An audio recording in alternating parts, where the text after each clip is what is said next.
दर्शकों प्रणाम। श्रद्धालुओं, आज हम श्रीमद् भागवत का शुभारंभ, जैसा कि भगवान वेद व्यास जी ने श्रीमद् भागवत लिखी, उसके बाद सुखदेव भगवान ने ग्रहण की, उसके बाद भगवान परीक्षित को सुनाई गई और उसके बाद सूत जी भगवानों ने सौनक आदि ऋषियों को सुनाई। देखिए, श्री वेद व्यास जी ने जब सब पुराण शास्त्र महाभारत आदि जब प्रबंध कर चुके, जब सब चीज़ ये ग्रंथ रच चुके, जब उनके चित्त को शांति नहीं हुई, ये बात पहले भी हम बताया है। लेकिन आज भागवत का प्रथम दिन है। सर्वप्रथम तो ये प्रार्थना है कि एकाग्र चित्त आप होके इस भागवत को सुने, बिल्कुल सावधानी से सुने। दूसरा, हम परमपिता परमात्मा से ये क्षमा भी मांगेंगे आरंभ में ही कि हे श्री सच्चिदानंद भगवान, बड़े श्लोक हैं, अनेक छंद हैं, हो सकता है कहीं हमसे त्रुटियां हो जाएं, हो सकता है व्याख्या में त्रुटियां हो जाएं, हो सकता है दृष्टांत भी त्रुटिपूर्वक आ जाए। मुझे भी और आप सब सुनने वालों को भी परमपिता परमात्मा उन त्रुटियों को ना देखते हुए क्षमा याचना प्रदान करे और हमारा जो मनोरथ है वो सफल हो। श्रद्धालुओं, जब भगवान वेद व्यास जी ने ये भागवत लिखी तो उनके मन में जो पहले उन्होंने ग्रंथ वेद आदि बताया, सब कुछ लिखने के बाद जब संतोष उनका नहीं हुआ तो बता रहे हैं कि लक्षणा जो भागवत में बताई गई कि माया के सत रज और तम तीन गुण जो अपने आप में कार्य सहित सर्वथा मिथ्या भासते हैं, झूठे हैं, सब एक दूसरे का सब खंडन करते हैं, तीनों ही गुण। यानी कि सत्य तो नेचुरल है, जो अंदर का भंडार है, जो सत्य है वो सब में नेचुरल है, आप में, हम में, सब में। क्यों कि उसको कोई देख नहीं सकता। खुद अंदर का जो अंतःकरण है, जो भंडार है, वही उसको जानता है और वही उसको प्रकट भी कर सकता है। रज और तम गुण आते और जाते रहते हैं, सतगुण नेचुरल है, ये सीधी सी बात। उसके बाद कह रहे हैं कि जो असत्य प्रपंच सत्य के समान दृष्टि आता है, यानी कि जो कुछ हम देख रहे हैं पूरे ब्रह्मांड में, ये जो असत्य है, असत्य मतलब झूठा है, ये बिल्कुल सत्य ऐसा लगता है कि ये हमेशा रहेगा। नहीं, कितनी ही सृष्टियां आई, कितने ही युग आए, प्रलय अंत काल तक आए चले गए, आए चले गए, ऐसे ही ये बता रहे हैं। पहले ही भगवान जो व्याख्या से पहले ही ये बात समझ लेने की है कि कह रहे हैं कि सत्य के समान दृष्टि दिखाई देता है, इस कारण यह सब सत्य है तो सत्य।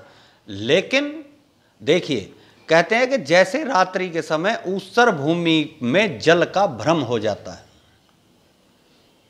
और दिन में मरीचिका आदि जल दृष्टि, यानी कि रास्ते में देखिए कई बार ऐसा लगता है जैसे वहाँ पानी भरा हो, धूप जब चमकती है, यानी कि वहाँ पानी है ही नहीं, लेकिन हमें पानी नजर आता है। यानी कि जो दिख रहा है वो नहीं है, जो नहीं दिख रहा वो है। यही बात भगवान ने, व्यास जी ने इस संसार रूपी मोह माया जाल के लिए बता दी कि जो कुछ ये असत्य है, ये सत्य जैसा ही नजर आता है। अब यहाँ भगवान ने, देखिए, बोलिए श्री व्यास जी भगवान की जय। ओम नमो भगवते वासुदेवाय। सिर्फ भगवान व्यास जी ने एक ये श्लोक लिख के और भागवत का आरंभ शुरू कर दिया। यहाँ विद्वानों ने शंका एक लगाई है श्रीमद् भागवत में कि लोग बाग जब कोई भी ग्रंथ, कोई भी पुस्तक, आप देखिए पहली कक्षा से लेके और बड़े बड़े डिग्री कॉलेजों तक कोई भी प्रस्तावना जब हम देखते हैं तो मंगलाचरण के उसमें बहुत से श्लोक लिखे जाते हैं। कहीं गणेश जी वंदना है, कहीं सरस्वती वंदना है, कहीं दुर्गा वंदना है, अनेक अनेक विद्वानों के अनेक अनेक मतों के अनुसार। लेकिन भगवान ने यहाँ सिर्फ एक श्लोक पढ़ के और भागवत शुरू कर दी। इतना बड़ा ग्रंथ, महाग्रंथ, उसको जो है 1-2 श्लोक 12 अक्षर पढ़ के ओम नमो भगवते वासुदेवाय से उन्होंने शुरू कर दिया। तो इसमें शंका समाधान विद्वानों ने ये किया है कि जब भगवान व्यास उन ग्रंथों को बना चुके, सभी वेदों को बना चुके, और उनके मन को संतुष्टि नहीं हुई, तब उन्होंने संतुष्टि मन को देने के लिए, जीवों को देने के लिए जल्दीबाजी में वो मंगलाचरण भूल गए और भगवान का नाम लेके और वो काम शुरू कर दिया। कोई भी आज भी आम मुहूर्तों में हम देखते हैं, जब कोई नई बात बनती तो भगवान का नाम लिया, बोलो शुरू कर दो। क्यों?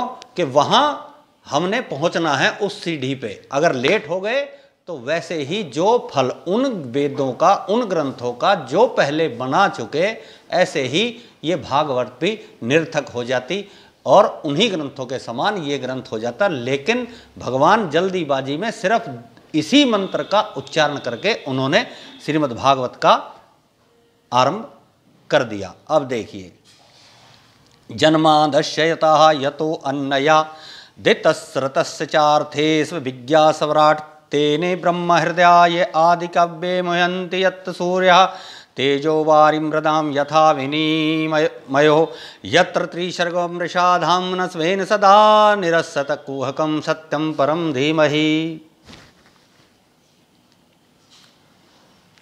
एक एक शब्द, फिर बता रहा हूं, एक एक शब्द ऐसा कीमती है शुरू में कि जब तक ये समझ में नहीं आएंगे तब तक भागवत बिल्कुल समझ में नहीं आएगी। देखिए क्या कह रहे हैं भगवान कि ब्रह्म में जो प्रपंच रूपी उपाधि का संबंध कहा है उसकी निवृत्ति कर रहे हैं कि जिसने अपने तेज से सर्वकाल में माया के लक्षण कपट दूर किए। अंधकार में जो रस्सी पड़ी हो उसमें किसी को सर्प नजर आया, प्रतीत हुआ, लेकिन वास्तव में उस सर्प और रस्सी का कोई संबंध है ही नहीं।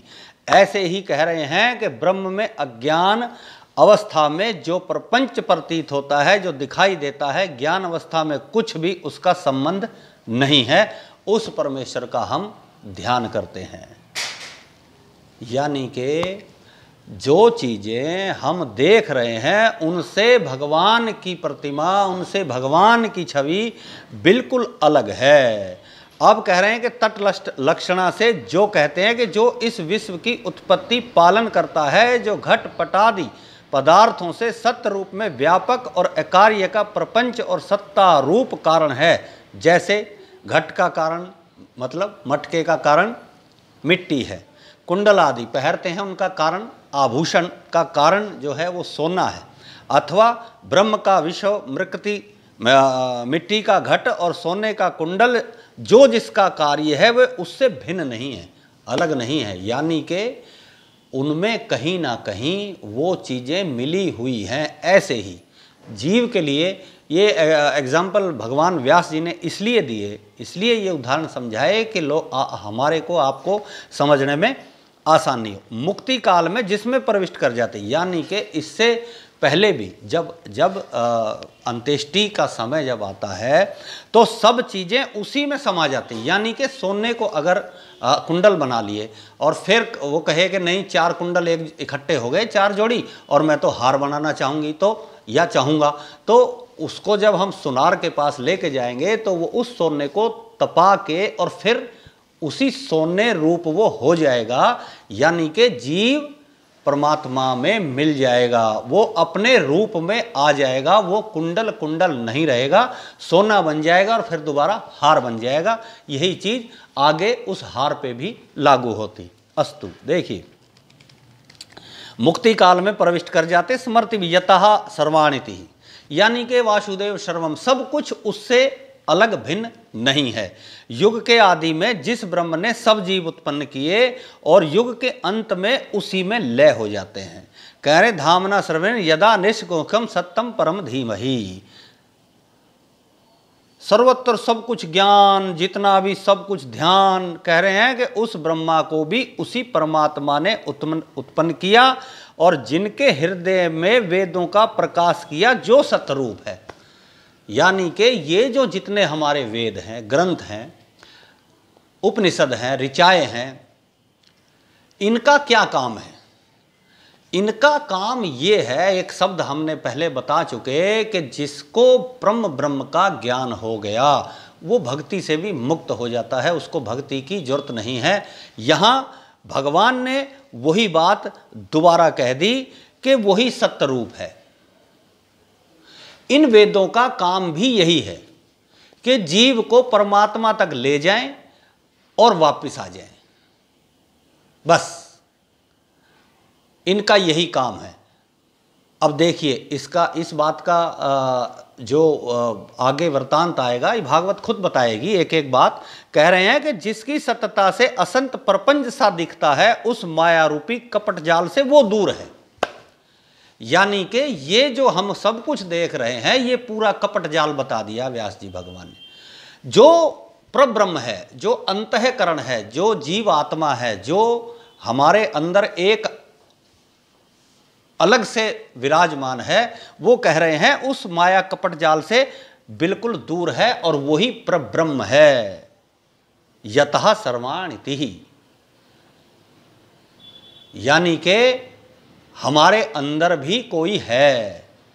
कौन है? देखिए, जिस तरह से मैं कहूं ये मेरा है शरीर, उसके बाद कोई कहे कि मेरा शरीर तो है, लेकिन कह कौन रहा है? इसका मतलब कोई अंदर भी है जो कह रहा है कि ये मेरा है। वो कौन है? वो ये परब्रह्म है। उसके बाद तीसरा एक और आए, बोले कि ये जो सब कुछ है ये तो मेरा है, लेकिन ये जो सब दिख रहे हैं, ये प्रपंच जो दिख रहा है, ये भी मेरा है। अस्तु, इस बात का आगे एक एक श्लोक के साथ साथ जैसे जैसे चलेंगे वैसे वैसे समझ में आएगी बात। अब यहाँ भगवान का ध्यान करके श्री व्यास जी भगवान ने भागवत आरंभ कर दी। ओम नमो भगवते वासुदेवाय से उन्होंने शुरू कर दिया, और जो शंका समाधान बड़े बड़े मंगलाचरण का था, उनका भी यहाँ पे श्रद्धालुओं के लिए विद्वानों ने उसका उदाहरण दे दिया कि भगवान ये बात भूल गए कि मैं क्या चीज़ लिख रहा हूँ, और जल्दीबाजी में बहुत बड़ा मंगलाचरण ना करके भगवान का नाम लेके ये काम शुरू कर दिया। देखिए दूसरा श्लोक, धर्म प्रोचिद्य केतु अत्र परमो निर्मत शरणाम ये सताम वेदम वास्तव मत्र वस्तु शिवदम तापत्रयो न मूलम श्रीमद्भागवते महामुनिम कृते किं वही परेश्वरा सदो हृत्वरुधयते यत्र कृति भीषणोष्य भीषतक्षणात्। श्लोक बहुत छोटा है, लेकिन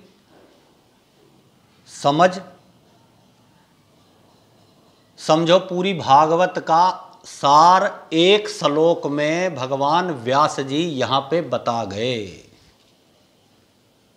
इस श्लोक में धर्म प्रोचिद केत्वा या धर्म प्रोचिद केत्वो अत्र परमो, यानी कि जिसमें मोक्ष पर्यंतम फल की चाहना कपट लेस नहीं। मोक्ष भी अगर हो गया तो भी वहां चाहना नहीं है, वहां भी कुछ चाहना नहीं है।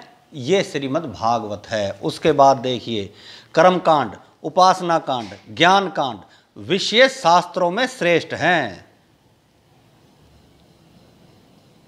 यानी कि कर्म कांड हम करते हैं, कर्म कांड में अनंत विधियां हैं। कंडी, पिंडी, चंडी 3 कर्मकांड के अंग हैं। जो ब्राह्मण विद्वान लोग पूजा पाठ आदि करवाते हैं, उनमें शाखाएं हैं। कर्मकांड की 3 शाखाएं हैं। कर्मकांड में चंडी, कंडी और पिंडी, ये 3, यानी कि जब हवन पूजन होता है तो कुशे कंडिका कैसे की जाती है, उसके बाद पिंडीकरण के मृतक को पितृलोक में कैसे मिलाया जाता है, चंडी के जो दुर्गा का पाठ है वो अलोम विलोम उल्टा सीधा कैसे होता है। ये 3 कर्मकांड के अंग हैं, बता रहे हैं भगवान। उपासना कांड, भगवान की उपासना करना, इसमें भी अनंत शाखाएं हैं, अनंत भक्ति के रूप हैं। आगे एक एक बात श्लोक के साथ साथ जैसे चलेगी वैसे वैसे आपको आ जाएगी। कह रहे हैं कि ज्ञान कांड विषयक शास्त्रों थे, यानी कि ज्ञान कांड भी अनंत हैं, बहुत से ज्ञान हैं। किसी में कुछ ज्ञान है, किसी में कुछ ज्ञान है, कोई बहुत बड़ा विद्वान है, कोई उससे भी बड़ा विद्वान है। लेकिन कह रहे हैं कि ये जो श्रीमद् भागवत है, धर्म प्रोचिड कहते हुए जितने भी कर्म कांड या ज्ञान कांड या उपासना कांड है, उनसे सबसे परमो, उनसे सबसे श्रेष्ठ है। अब कह रहे हैं अधिकारियों की श्रेष्ठता। देखिए, परीश्वरी सदा हर्त वरुधत्य अत्र कृति भी, यानी कि जो मत्सर रहित कृपालु संत हैं, यहाँ कर्म कांड की श्रेष्ठता कही है। वही बात फिर बता गए भगवान कि कुछ लोग कर्म कांड में, पूजा पाठ में विश्वास करते हैं। बहुत अच्छा हुआ भाई, हाँ भगवान की बात हो गई, हवन पूजन हो गया, बहुत अच्छा। और भतेरे कर्म कांड के जो मैंने बताए ये अंग हैं।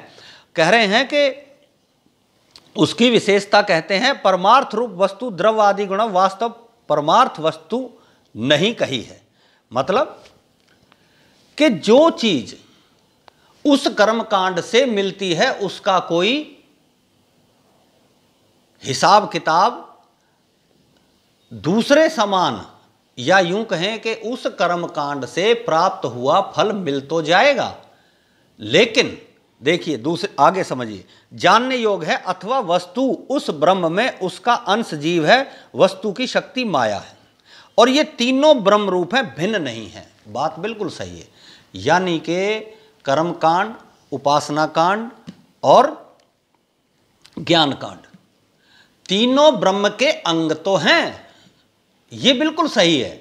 भागवत कह रही है कि ये तीनों चीज अंग हैं, लेकिन बिना यतन के जानने के योग्य भी हैं। बिना यतन के ये चीजें जानने में आएंगी नहीं, यानी कि यतन इनके अंदर करना पड़ेगा जानने के योग्य, क्योंकि परम सुखदायक और आत्म अध्यात्मक अधिदेव अधिभूत इन तीनों तापों को जड़ से उखाड़ने वाला है ये श्रीमद् भागवत ग्रंथ। देखिए दोबारा समझ लीजिए, ज्ञान कांड बता दिया, ज्ञान होगा भक्ति वैराग होगा। जब ज्ञान होगा तो वैराग होगा, वैराग होगा तो भक्ति होगी, एक बात। दूसरी बात बता दी उपासना कांड, उपासना के अंग बता दिए, भक्ति अनंत तरह की होती है, आगे भागवत बताएगी। उसके बाद कर्म कांड कह रहे हैं कि ये तीनों चीजें बिल्कुल हैं तो परम ब्रह्म रूप ही, आदमी वहां तक पहुंच तो जाएगा, और शास्त्रों के साधन से ईश्वर की स्थिति शीघ्र हृदय में नहीं होती। देखो सारी बात बता के भगवान ने यहां पे तीनों चीजों का खंडन कर दिया। यानी कि देखिए आगे श्लोक पढ़ते हैं, शुश्रूष भी से तथा क्षणात्, कि इनके करने से हृदय में साधनों से ईश्वर की स्थिति नहीं होती, और इसके श्रवण मात्र से ही ईश्वर की स्थिति हृदय में हो जाती है। यानी कि धर्म प्रोचित कैटवा, फिर वही श्लोक। क्या मतलब हुआ? मतलब ये हुआ कि जो तीनों साधन बताए वो मेहनत से होंगे, लेकिन जब इन तीनों को हमने दुत्कार दिया, हमने अलग कर दिया और भगवान की ही शरण हो गए, एव ही उन्हीं की शरण हो गए, तो कह रहे हैं कि वो तीनों कर्म इतनी मेहनत करने की जरूरत ही नहीं। दूसरा कि इन तीनों चीजों से, ज्ञान कांड से, उपासना कांड से, कर्म कांड से स्वर्ग का फल मिल जाएगा। 100% मिल जाएगा, लेकिन उसके अनुसार कर्म हो। इन तीनों के अनुसार, इनमें भी शाखाएं हैं, बहुत सी शाखाएं हैं, बहुत बड़ा इनका सिस्टम है। कह रहे हैं कि उन्हीं के अनुसार हो तो ही, अर्जुन जैसे नहीं कर पाए। आखिरी में भगवान को मैंने बताया कि कहना पड़ा कि माम एकम शरणवज, मेरी शरण हो जा, तब उसकी समझ में बात आई। यानी कि तीनों चीज मुश्किल हैं और स्वर्ग की देने वाली हैं, लेकिन श्रीमद् भागवत में तीनों करनी ही नहीं है, करनी ही नहीं है। काम तो कर्म तो हो ही रहा है, कुछ भी कर रहे हैं वो कर्म तो हो ही रहा है, लेकिन एव ही धर्म प्रोचिड कैटवा, ये तीनों चीजों को साइड में कर देना है, तो साक्षात भगवान में जब लीन हो जाओगे तो मोक्ष हो जाएगा। ये श्रीमद् भागवत का दूसरा श्लोक। तीसरे श्लोक में देखिए क्या कह रहे हैं। निगम कल्पत्तरोगलितं फलं सुखमादायमृतं द्रव्यं संयुक्तं पीबतं भागवतं रसामाल्यं मुहुरहो रसिका भुवि भावुका। इस भगवान भागवत के अंदर ये जो कह रहे हैं कि मुझे भी स्वर्ग से नारद जी से ये प्राप्त हुआ था। व्यास भगवान कह रहे हैं कि ये जो ऐसा महाग्रंथ है, इसके जो श्लोक हैं ये मुझे नारद जी ने बताए थे और सत्कार से प्राप्त हुआ था, और मैंने अपने पुत्र सुखदेव के मुख में धरा। सुखदेव के मुख से निर्गत होने से अमृत के समान मीठे रस जैसा युक्त ये श्रीमद् भागवत हो गया। मुहुर रस का भूवि भाव का। और कह रहे हैं कि आशय ये है कि इतने ऊंचे से गिर के भी ये फूटा नहीं, ये वही रस है जिस रस के प्राप्त होने से जीव को परमानंद प्राप्त हो। अब परम आ गया यहाँ, जहाँ परम शब्द आ जाता है उससे ऊपर समझो भगवान। कह रहे हैं कि यहाँ परमानंद है। हे रसिक जनों, रस के जानने वाले हो। अब यहाँ रसिक जनों शब्द आया है। पीबतम भागवतम रसमाल्यम। मैंने कहा कि एक एक शब्द भागवत के श्लोकों का बड़ा गूढ़ है, इनको समझना हम तुच्छ हैं, कोशिश कर रहे हैं, लेकिन फिर भी कह रहे हैं कि हे रसिक जनों, रस के, अब रस ही अनंत मात्रा के होते हैं। हमें 5-7 रसों का स्वाद अंदाजन पता होगा, मीठा है, खट्टा है, नमकीन है, ये है, लेकिन ये जब भागवत चलेगी आगे आगे तो इन रसों का भी वृतांत भगवान खुद बताएंगे, हम भागवत से बाहर नहीं जाएंगे। कह रहे हैं कि तुम लोग धन्य हो, तुम्हारा भाग धन्य है जो ऐसा अमृत रूपी फल पृथ्वी पर आपको रसी भूवि भाव का पृथ्वी पर आकर प्राप्त हुआ है, यानी कि बिना मेहनत किए।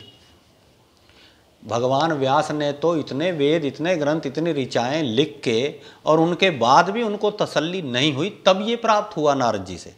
और हमें तो फ्री में ही मिल गया, कोई मेहनत ही नहीं करनी पड़ी, कुछ नहीं करना पड़ा।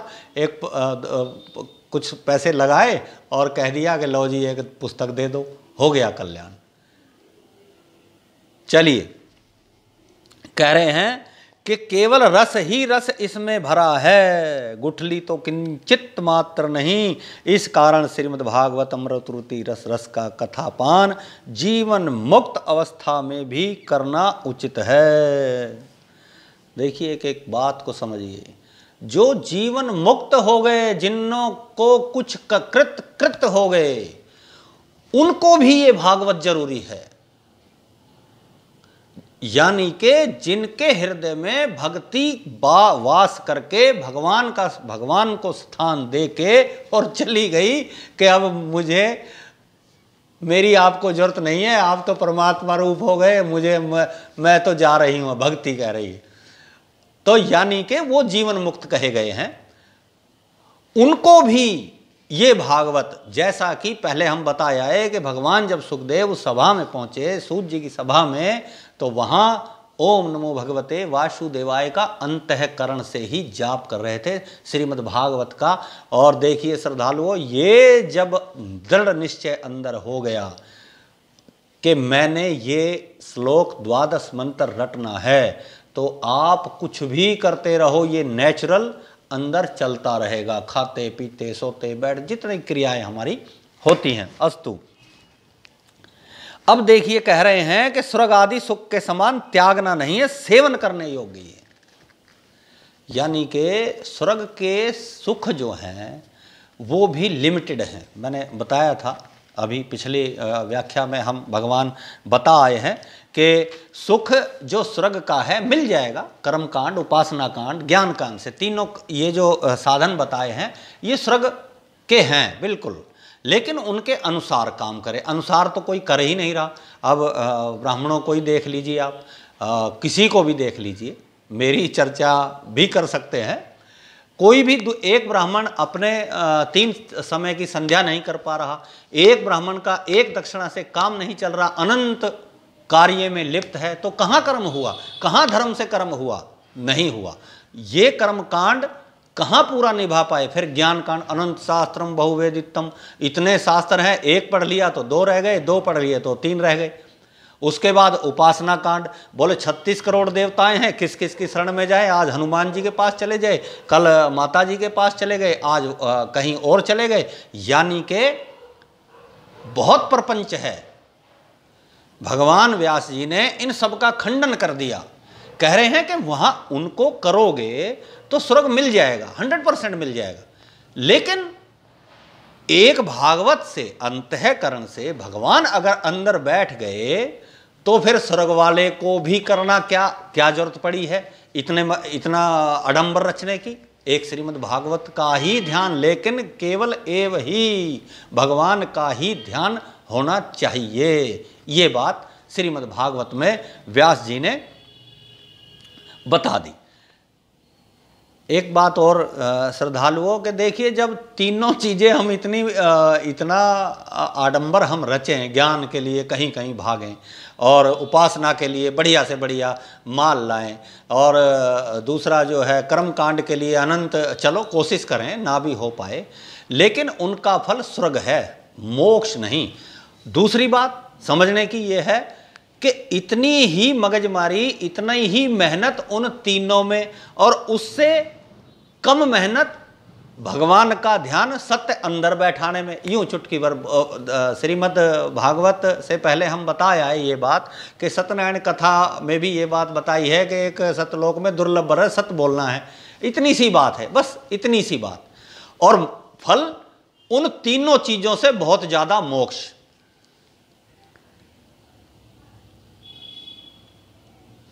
कितनी बड़ी बात भगवान व्यास जी बता गए। लेकिन चलिए अस्तु, अब कह रहे हैं कि नेमिषे निमिषे क्षेत्रे ऋष्या शोनका दिया सत्रम सर्वागय लोकस्य सहस्त्र समासत ता एकदा तु मुनियः प्रातर्हुत हुताग्न्यः सत्कृतं सूतमासेन प्रवच्य मुनिर्मादरात् ऋष्या ऊचुः तव्या खलु पुराणी सहित्यानि चान्गदः आख्यातान्यप्यधीयतानि धर्मशास्त्राणि यान्वितः यानि वेदविदां श्रेष्ठो भगवान् बादरायणः अन्ये च मुनिया सूत परवारविदो विदु।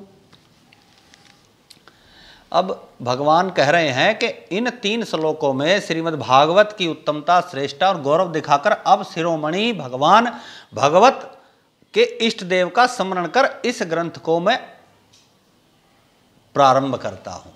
देखिए वही बात भगवान भूल गए व्यास जी के, कोई गणेश जी भी हैं, कोई भगवान भी हैं, लेकिन यहाँ पे वो अपनी गलती को सुधार गए कि मैं श्रीमद् भागवत का आरंभ करता हूँ। अब देखिए कह रहे हैं कि ब्रह्मा जी नैमिषारण्य हैं, चक्र कुंठित धार होकर जहाँ गिरा था उसका नाम नैमिषारण्य है। वायु पुराण में बताया है कि एक बहुत समय से ऋषि लोग ब्रह्मा जी के पास गए और कहा कि हे ब्राह्मण, शौनक आदि ऋषिया सर्वत्र स्वर्ग लोकाय सहस्त्र समा, मतलब भगवान ब्रह्मा जी के पास गए कि हमको तप योग्य कोई उत्तम तीर्थ स्थान बताओ, कौन सा तीर्थ अत्यंत पावन और पवित्र है। ऋषियों की बात सुनकर कहने लगे कि हे ऋषिगण, मैं मनों में चक्कर बनाकर छोड़ता हूं, तुम उसके पीछे पीछे चले जाओ। जहां इसकी धार कुंठित होकर गिर पड़े वह भूमि तक तप के योग्य आप जान लेना। और वो मैं चक्कर भगवान ब्रह्मा जी ने छोड़ दिया। उसके बाद कह रहे हैं कि मारतंड के समान जहाँ ये गिरा, उस दिन से उसका नाम नैमिसारण विख्यात हुआ इस कथा के लिए। नैमिसारण श्रद्धालुओं, आपको पता होगा कि लखनऊ उत्तर प्रदेश में ये एक जगह है, सीतापुरा से जाना पड़ता है नैमिसारण, जहाँ पे भगवान सकन पुराण में बताया गया है और वाल्मीकि रामायण में भी भगवान ने जिक्र किया है कि लक्ष्मण शेषनाग अवतार ने वो पुरी बसाई थी और उसका लखनऊ नाम हुआ। उसके बाद वहाँ से आगे नैमिसारण तीर्थ स्थान है। अस्तु, कह रहे हैं कि उस गौरव मुख से श्री भगवान ने कहा कि हे गौरव मुख, इस वन में मैंने निमिष मात्र काल के अनेक दानवों की सेना का संहार किया, इसका नाम नैमिसारण हुआ। अब कह रहे हैं कि देखिए, ऋष्या ऊचुः तव्या खलु पुराणानि सेहितासानि नच्चानधा आख्यान्तान्यप्यधीतानि धर्मशास्त्रणीयान्नुचिताः यानि वेद विदां श्रेष्ठो भागवान बादराणा अन्ये च मुनिया सूतो परवार विदो विदु। के एक समय जब वहाँ ये ऋषि मुनि प्राप्त काल उठकर नित्य क्रिया आदि कर चुके, अग्निहोत्र वगैरह जो हवन पूजन था कर चुके, उसी समय व्यास जी भगवान के कृपा पात्र सूत जी वहाँ पहुँच गए उस नैमिसारण जगह में। और जब सूत जी को देखकर सबने प्रणाम किया, नमस्कार किया। ऋषि कह रहे हैं कि हे सूत जी, ऋषि ऊचुः, सब बहुत ऋषि थे, तो इसलिए श्लोक में बताया है कि सब ऋषि जी कहने लगे, हे निष्पाप, सर्वशास्त्र पुराण इतिहास तुमने व्यास जी महाराज से पढ़े और सीखे हैं। अब यहाँ एक बात बताई है कि 10,000 वर्ष तक यज्ञ करने का संकल्प इन शौनक आदि 88,000 ऋषियों ने स्वर्ग प्राप्ति के लिए किया था। यानी कि उस समय की आयु क्या रही होगी, ये बात भागवत बताएगी आगे कि उस समय कितनी आयु थी, क्या लोगों की हाइट थी, क्या, ये सब बातें भगवान बताएंगे। और कह रहे हैं कि आप तो सब कुछ महाराज से पढ़े लिखे हैं और ज्ञानियों में जो शिरोमणि व्यास जी भगवान ने जिन जिन शास्त्रों को जानते हैं और सद्गुण निर्गुण ब्रह्म के उपासक और भी जिन जिन शास्त्रों को जानते हैं, हे सौम्य सूत जी, उन सब शास्त्रों को गुरु की कृपा से तुम यथार्थ जानते हो। बहुत अच्छी बात यहाँ बता दी। देखिए दूसरा श्लोक क्या कह रहे हैं, ये तवत तमम सौम्यम तत्सर्वम तत्तवत् तस्य तनुग्रहात् ब्रूयो शैनिकदस्य शिष्यो गुरुवो महेम पयुत्तः तत्र तत्रान्जया आयुष्यमन भवतः यद् निश्चितं पुंसामेकान्ताः श्रेयस्य तन्नाशंसितु महर्षि। यानी के गुरु जो होते हैं वो शिष्य से गुप्त पदार्थ को भी, जो गुप्त रहस्य उनके पास होता है, लेकिन शिष्य हो सूत जी जैसा, वो उसको प्रकट कर देते हैं। और आप हमें बड़े भाग्य से मिले हैं, आप हमें वो जो ज्ञान व्यास भगवान ने आपको गुप्त से गुप्त बताया है, प्रकट किया है, वो आप हमें उपदेश करो कि जिस सिद्धांत को जानकर मुमुक्ष जीव सुगमता से साधन कर मोक्ष के भागी हों। पुंसामेकान्ततः श्रेयस्य तन्नः संसितु महर्षि। यानी के स्वर्ग की प्राप्ति के लिए तो हवन किया, लेकिन मोक्ष की प्राप्ति की कामना की। 10,000 वर्षों का संकल्प लेके सूत जी से पूछ रहे हैं, कह रहे हैं कि वो तत्व ज्ञान जो भगवान व्यास जी से आपने लिया वो हमें बताइए। देखिए,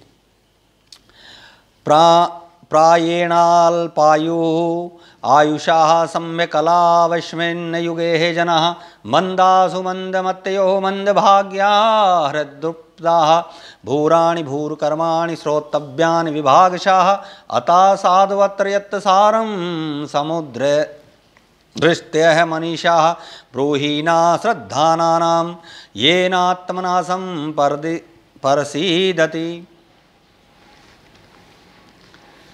दूसरा बता दिया कि कलयुग में तो जीवों की आयु ही अल्प है। उस समय 10,000 वर्ष का तो उन्होंने संकल्प किया था कि हम हवन पूजन करेंगे इतने साल, और कह रहे हैं कि आयु अल्प है। दूसरे आलसी भी हैं, तीसरे मंदबुद्धि हैं, और मंदभागी, भाग से भी मंदे हैं, कर्म बलवान नहीं हैं। चौथे विघ्नों से व्याकुल है, पांचवे रोगग्रस्त भी हैं, मंदभागा द उपद्रुताः। यानी के हे सूत जी, भूरिणा भूरि कर्माणि श्रोतव्यानि विभागशाः अतः साधो अत्र यत् सारं समुद्धृत्य मनीषियाः ब्रूहीना श्रद्धानां येनात्मना संपर्सीदति। सूत जानासि भद्रं ते भगवान् सात्वतां पति देवक्यां वसुदेवस्य जातो यस्य चिकीर्षः तन्नाश्रुशूष्यमाणा नाम रहस्याङ्गानुवर्तिनाम् ओम यस्य अवतारो भूतानां क्षेमाय च भवाय च। कह रहे हैं कि बहुत से शास्त्रों को सुनने से फल की सिद्धि नहीं होती। हे सूत जी भगवान, बहुत शास्त्र अभी अभी यही बात भगवान व्यास जी कह के आ गए कि कर्मकांड, ये बात वही है, वही, क्योंकि वो ऋषि सब तत्व ज्ञाता थे, वो जानते थे ये बातें। उन्होंने ये बात फिर बता दी कि बहुत से शास्त्रों के सुनने से फल की सिद्धि नहीं होती, क्योंकि विभाग पूर्वक। अब देखिए वही बात दोबारा उन 88,000 ऋषियों ने सूत जी से कह दी कि विभाग, उनके विभाग हैं, सब कांडों के जितने भी कर्म कांड, ज्ञान कांड, उपासना कांडों के विभाग हैं, अनंत विभाग हैं, एक ना एक में अटक के खड़े हो ही जाएंगे। चैलेंज है भागवत का। और सुनने के सैकड़ों शास्त्र भी हैं। इस कारण हे साधो, इन साधनों में जो सारभूत हो, जो सिद्धांत हो, उसे अपनी बुद्धि से निश्चय करके हम लोगों को उपदेश करो, जिससे हम श्रद्धालुओं की बुद्धि शांत हो। ये पहला प्रश्न शौनक आदि ऋषियों ने सूत जी से किया। देखिए दूसरा प्रश्न,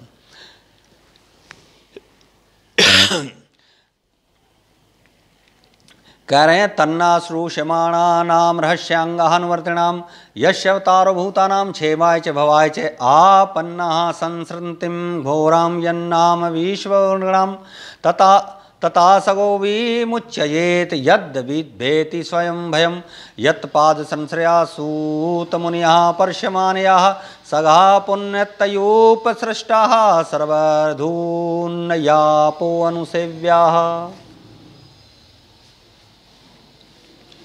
यानी कि हे भगवान, हे सूत जी भगवान, आप तो सब जानते हैं कि वासुदेव भगवान की स्त्री देवकी के पुत्र किस कारण को करने के लिए पैदा हुए थे, क्यों अवतार लिया था उन्होंने। यानी कि अभी नाम भगवान का नहीं लिया है।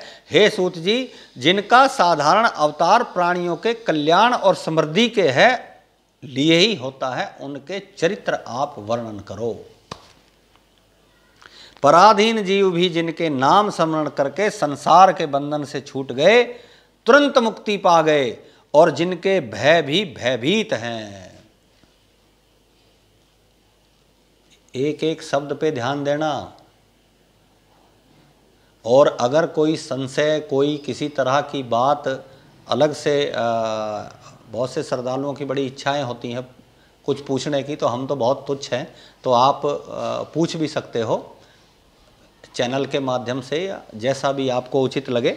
कह रहे हैं कि मुक्ति पा जाते हैं। यहाँ बता दिया 14वें श्लोक में, आपन्ना संशय घोरा यन्मा विष्णुकनान तथा सगो विमुच्येत। मुक्ति पा जाते हैं और उनके भय भी यत विभेति स्वयं भयम, के उनको जो डर थे वो डर खुद कांपने लग जाते हैं, वो डर को भी डरा देते हैं। ऐसा ये ज्ञान आप भगवान हमारे सामने वृतांत बताइए। 15वां श्लोक कह रहे हैं, यद पास संशया सूत मुनिया परशमान यह सगा पुनस् तू पुनतयतु स पृष्टा सर्वधून या पायनुसेव्या। उन भगवान के चरणान बिंदुओं के आश्रय शांत मार्ग में निपुण मुनि संतत मात्र से ही जीव को पवित्र कर देते हैं। अब यहाँ वही मुनि की परिभाषा फिर बता दी कि सोने को और मिट्टी को बराबर समझे। वो तो कह रहे हैं कि संगत मात्र से ही, ऐसे अगर ऋषि मुनि मिल जाएं तो कह दिया कि उनकी तो संगत से ही मुक्ति हो जाती है, पवित्र कर देते हैं वो, मिले तब तो कहीं। आजकल तो कहने की जरूरत नहीं है, श्रीमद् भागवत का वृतांत चल रहा है, बाकी आपसे कोई बातें साधु संतों की छिपी नहीं है। कह रहे हैं कि गंगा जल का तो, गंगा जी का जल तो बहुत दिनों तक सेवा करो तब पवित्र करता है, यानी कि गंगा मैया की सेवा करोगे तब गंगा जल पवित्र करेगा। देखिए कितनी अच्छी बात बता दी। 15वें श्लोक में भगवान ये बात बताए कि गंगा जल तो बहुत दिनों तक उसकी सेवा गंगा मैया की करेंगे, तब गंगा जल आचमन से प्राणाय